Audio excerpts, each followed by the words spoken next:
இம்மாதம் தொடக்கத்தில் உரிமை கட்சியின் பதிவு விண்ணப்பத்தை நிராகரித்த சங்கங்களின் பதிவுத்துறையின் முடிவை மறுபரிசீலனை செய்ய வேண்டும் என கோரி உள்துறை அமைச்சரிடம் மேல்முறையீடு செய்யப்பட்டுள்ளது.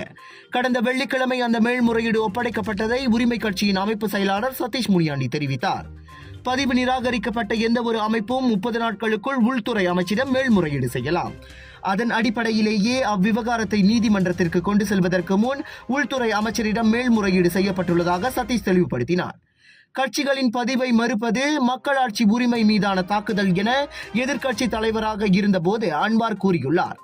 அதனால் கடந்த காலத்தில் நாட்டின் எதிர்க்கட்சியாக இருந்த சமயத்தில் தாங்கள் எதிர்த்து போராடிய அல்லது விமர்சித்த முறைகளை கொண்டு உரிமை கட்சியின் பதிவை டத்தோஸ்ரீ அன்வார் தலைமையிலான இன்றைய மடானி அரசாங்கம் நிராகரிக்க கூடாது என சதீஷ் வலியுறுத்தியுள்ளார்.